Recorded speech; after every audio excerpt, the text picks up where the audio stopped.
एक आदमी hospital bed पर पड़ा था। डॉक्टर उसकी सांस बचाने की कोशिश कर रहे थे, लेकिन कुछ सेकंड बाद मॉनिटर की सीधी लाइन दिखाई देने लग गई। उसका दिल रुक चुका था। डॉक्टर के हिसाब से वो मर चुका था, लेकिन कुछ मिनट बाद अचानक उसकी हार्ट बीट वापस आ गई। वो फिर से जिंदा हो गया। लेकिन असली कहानी उसके बाद शुरू हुई। उस आदमी ने कहा, जब उसका शरीर बेहोश पड़ा था तब भी उसे सब दिखाई दे रहा था। उसने दावा किया, उसने खुद को अपने शरीर के बाहर से देखा। अब सवाल आता है, क्या मौत के बाद भी सच में कुछ बचता है? क्या इंसान सिर्फ शरीर है, या हमारे अंदर कुछ ऐसे भी है जो मौत के बाद भी जिंदा रहता है? दुनिया की लगभग हर सभ्यता, हर धर्म और करोड़ों लोग मौत के बाद की जिंदगी पर विश्वास करते हैं। लेकिन क्या इसका कोई साइंटिफिक एविडेंस है? क्या आत्मा सच में होती है, या डाइंग ब्रेन आखिरी इल्यूजन क्रिएट करता है? आज हम ब्लाइंडली बिलीव भी नहीं करेंगे और ब्लाइंडली रिजेक्ट भी नहीं करेंगे। हम सिर्फ एक काम करेंगे, हर क्लेम को लॉजिक से, साइंस से, साइकोलॉजी से और एविडेंस से टेस्ट करेंगे। नमस्कार दोस्तों, आप देख रहे हैं लॉजिक लैब, जहां हम हर बिलीफ को इमोशन से नहीं, लॉजिक, एविडेंस और साइंटिफिक थिंकिंग से समझते हैं। हम यहां किसी की आस्था का मजाक उड़ाने नहीं आए हैं, लेकिन बिना सवाल पूछे हर बिलीफ को सच मानने भी नहीं आए हैं, क्योंकि जहां सवाल खत्म होते हैं वहीं से अंधविश्वास शुरू होता है। और आज का सवाल है, मृत्यु के बाद क्या होता है? मृत्यु के बाद होता क्या है? तो चलिए शुरू करते हैं। देखिए, मौत इंसान का सबसे पुराना डर है। क्यों? क्योंकि मौत अनसर्टेन है, अनिश्चित है। हमें नहीं पता मौत के बाद क्या होगा, और इंसानी दिमाग अनसर्टेनिटी को पसंद नहीं करता। इसीलिए हजारों सालों से हर सिविलाइजेशन ने मौत के बाद की अलग अलग कहानियां बनाई। कहीं स्वर्ग, कहीं नरक, कहीं पुनर्जन्म, कहीं आत्मा की। लेकिन इंटरेस्टिंग बात क्या है, हर कल्चर का आंसर अलग है, लेकिन सवाल सेम है। सवाल है, मौत के बाद की जिंदगी कैसा है, उसकी दुनिया कहाँ है? इसका उत्तर हर धर्म में अलग अलग मिलता है। एक छोटा बच्चा जब पहली बार किसी अपने को मरते हुए देखता है तो उसका पहला सवाल आता है, वो अब कहाँ गया? यानी इंसान का दिमाग नेचुरली आंसर ढूंढता है। अब हम लोग समझेंगे कि इंसान आफ्टर लाइफ पर विश्वास क्यों करते हैं। अब यहाँ एक साइकोलॉजिकल बात समझिए। इंसान सिर्फ जीना नहीं चाहता, वो हमेशा रहना चाहता है। हम अपने अस्तित्व के खत्म होने की कल्पना नहीं कर पाते, इसलिए हमारा दिमाग आफ्टर लाइफ की कल्पना करता है, क्योंकि हमारा ब्रेन परमानेंस चाहता है। जब कोई अपना मर जाता है तो इंसान इमोशनली टूट जाता है, और ऐसे समय में आफ्टर लाइफ बिलीफ उसे इमोशनल कंफर्ट देता है। उसे लगता है शायद वो इंसान कहीं ना कहीं अभी भी मौजूद है। कई लोग अपने किसी करीबी की मौत के बाद कहते हैं, मुझे लगता है वो अभी भी मेरे पास ही है, या मुझे सपना आया कि वो मुझसे बात कर रहा था। इस तरह का ड्रीम एक्सपीरियंस, इस तरह का एक्सपीरियंस भावनात्मक रूप से रियल लगते हैं, लेकिन ये इमोशनल फीलिंग हमेशा सुपर नेचुरल प्रूफ नहीं होती। यानी आफ्टर लाइफ का बिलीफ सिर्फ रिलीजन नहीं, इमोशनल कोपिंग मैकेनिज्म भी हो सकता है। अब आते हैं दुनिया के सबसे फेमस डेथ रिलेटेड एक्सपीरियंस पर। वो है near death experience, NDE, near death experience. यानी जब कोई इंसान मौत के बहुत करीब पहुंच जाता है लेकिन बच जाता है। ऐसे कई लोग दावा करते हैं उन्होंने अपने शरीर को बाहर से देखा, उन्हें तेज रोशनी दिखाई दी, उन्हें अजीब शांति महसूस हुई, उन्हें लगता है कि दूसरी दुनिया देखकर वापस लौट आ गए हैं। अब सवाल आता है, क्या यही आत्मा का एविडेंस है? साइंस क्या कहता है? साइंस कहता है, जब ब्रेन अत्यधिक तनाव, सदमा और ऑक्सीजन शॉर्टेज में जाता है तो हमारा ब्रेन असामान्य अनुभव क्रिएट कर सकता है, जैसे tunnel vision, floating sensation, bright light की धारणा, हालुसिनेशंस, भ्रम होना। और ये सब उनको बहुत रियल लगेगा। लेकिन एक बात ध्यान दीजिए, हर वो रियल अनुभव रियल नहीं होते। उदाहरण से समझिए, हमारे सपने में भी बहुत रियल अनुभव होता है, लेकिन वो रियल नहीं होता। नियर डेथ एक्सपीरियंस को अगर उदाहरण के साथ समझने का कोशिश करते हैं, मान लीजिए कोई मोबाइल या कंप्यूटर अचानक हैंग होने लगता है, तब क्या होता है? स्क्रीन अजीब तरीके से ब्लिंक कर सकता है, आवाज टूटने लगती है, एप्स अपने आप खुलेगा, बंद हो सकता है, फेक एरर मैसेज भी दिख सकता है। लेकिन इसका मतलब यह नहीं कि मोबाइल किसी दूसरी दुनिया से सिग्नल पकड़ लिया है। असल में सिस्टम के अंदर गड़बड़ी होने से प्रोसेसर गलत सिग्नल बना रहा होता है। उसी तरह जब इंसान मौत के करीब होता है तो ब्रेन को ऑक्सीजन कम मिलने लगती है, तो ब्रेन की नॉर्मल प्रोसेसिंग डिस्टर्ब हो सकती है। तब इंसान को महसूस हो सकता है वो शरीर के बाहर तैर रहा है, तेज रोशनी दिखाई दे रही है, अजीब शांति महसूस हो रही है, किसी दूसरी दुनिया में पहुंच गया है, और तरह तरह के एक्सपीरियंस हो सकते हैं। और क्योंकि ये अनुभव बहुत इंटेंस होते हैं, इसलिए वे पूरी तरह सच्चे लगते हैं। लेकिन किसी अनुभव का बहुत रियल लगना उसके वास्तव में सच होने का प्रमाण नहीं होता।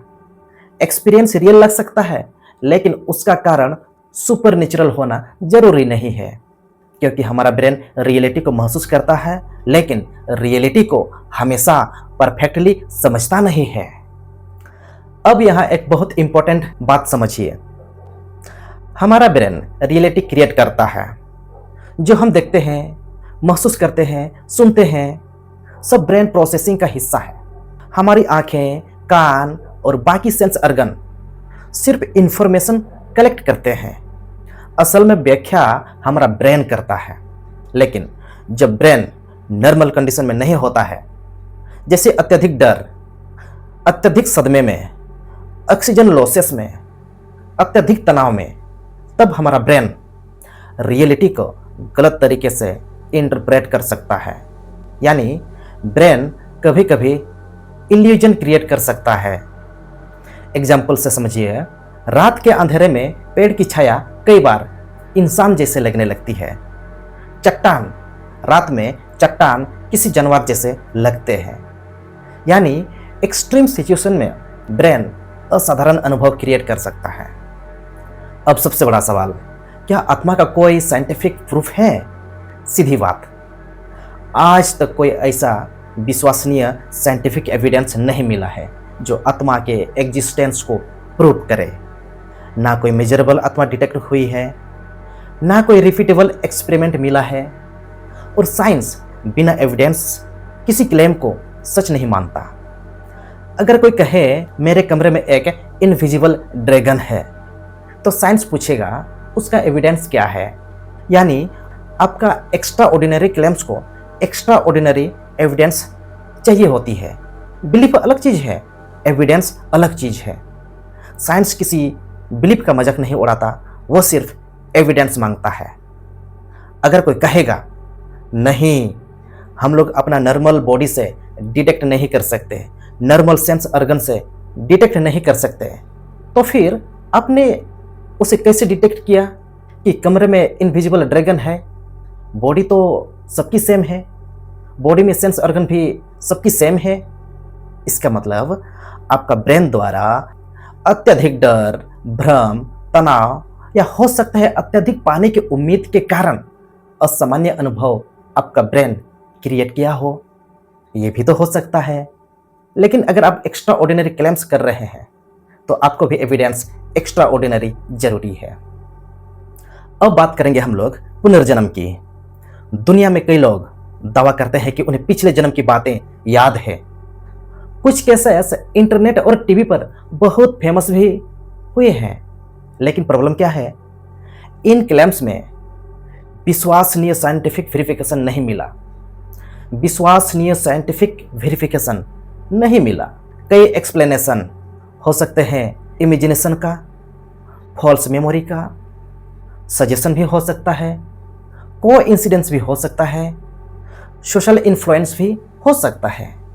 जैसे कभी कभी बच्चे मूवी या स्टोरीज या फैमिली डिस्कशन की बातें सुन लेते हैं और बाद में उन्हें अपनी मेमोरी समझने लगते हैं। इसे फॉल्स मेमोरी कहते हैं। और जब तक किसी क्लेम का प्रॉपर एविडेंस ना हो, साइंस उसे फैक्ट नहीं मानता। अब यहां एक जरूरी बात समझिए, साइंस का काम बिलीफ्स पर अटैक करना नहीं है। साइंस सिर्फ एक सवाल पूछता है, एविडेंस क्या है। अगर एविडेंस होगा तो साइंस उसे एक्सेप्ट करेगा। अगर एविडेंस नहीं होगा तो साइंस फिलहाल कंक्लूजन को रोक कर रखेगा। जैसे पहले लोग लाइटनिंग को देवताओं का गुस्सा मानते थे, लेकिन बाद में साइंस ने इलेक्ट्रिसिटी और एटमॉस्फेयर को समझाया। यानी हर रहस्यमय चीज सुपरनेचुरल नहीं होती। हिस्ट्री में कई चीजें पहले सुपरनेचुरल मानी जाती थी, लेकिन बाद में उनके नेचुरल एक्सप्लेनेशन मिल गया है। यानी यही साइंटिफिक थिंकिंग है। ब्लाइंड बिलीफ नहीं, ब्लाइंड रिजेक्शन भी नहीं, बल्कि एविडेंस बेस्ड थिंकिंग होनी चाहिए। शायद सबसे इंपॉर्टेंट सवाल ये नहीं है कि मौत के बाद क्या होगा, बल्कि इंपॉर्टेंट सवाल ये है, मौत से पहले हम कैसे जी रहे हैं। क्योंकि मौत हमें याद दिलाती है समय लिमिटेड है, एक दिन सब खत्म हो जाएगा।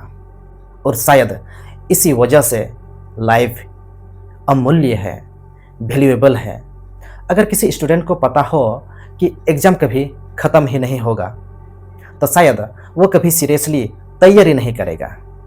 लेकिन लिमिटेड टाइम चीज़ों को वैल्यूएबल, अमूल्य बना देता है। अगर ज़िंदगी एंडलेस होती तो शायद उसकी वैल्यू भी कम हो जाती। सच कहें तो मौत के बाद की ज़िंदगी, मौत के बाद की दुनिया का कोई साइंटिफिक प्रूफ नहीं मिला है, लेकिन इंसान आंसर ढूंढना नहीं छोड़ता। कुछ लोग रिलीजन में आंसर ढूंढते हैं, कुछ लोग आध्यात्मिक में, कुछ साइंस में। लेकिन साइंटिफिक थिंकिंग क्या कहती है, जिस चीज़ का एविडेंस नहीं है उसे ब्लाइंडली सच नहीं मानना चाहिए। जैसे अगर किसी रूम में अंधेरा हो तो हम तुरंत घोस्ट एज्यूम नहीं करते, हम पहले लाइट जलाकर चेक करते हैं। यही साइंटिफिक अप्रोच है। अननोन चीज़ों से डरना आसान है, लेकिन उन्हें समझने की कोशिश करना साइंटिफिक थिंकिंग है। शायद मौत के बाद कुछ नहीं होता, यही जीवन का अंत है। हम लोग सिर्फ एक बार जीते हैं और मौत के बाद सब कुछ खत्म हो जाता है। शायद होता हो, लेकिन बिना एविडेंस किसी क्लेम्स को फैक्ट मान लेना सही नहीं है। क्योंकि मौत के बाद की दुनिया को किसी ने नहीं देखा है, और जो लोग दावा करते हैं उन लोग भी नहीं गए हैं, और जो लोग वहाँ गए हैं मतलब मर चुके हैं, वे दोबारा वापस नहीं आए हैं। इसलिए ये एक अनजान और अनदेखी दुनिया है, और शायद ऐसा दुनिया एग्जिस्ट ही ना करता हो। ये हमारे ब्रेन का इमोशनल काल्पनिक दुनिया है। डर आंसर नहीं देता, आंसर देता है इन्वेस्टिगेशन, आंसर देता है एविडेंस, आंसर देता है क्वेश्चनिंग। इसलिए डरिए मत, सवाल पूछिए, सोचिए और हर क्लेम को एविडेंस से जांचिए। अगर ये वीडियो आपको सोचने पर मजबूर कर गए हैं तो वीडियो को लाइक कीजिए, शेयर कीजिए और चैनल को सब्सक्राइब कीजिए। और कमेंट में ज़रूर बताइए आपके हिसाब से मौत के बाद क्या होता है। सवाल पूछते रहिए, सोचते रहिए और साइंटिफिक टेम्परामेंट को आगे बढ़ाते रहिए। धन्यवाद। जोहार।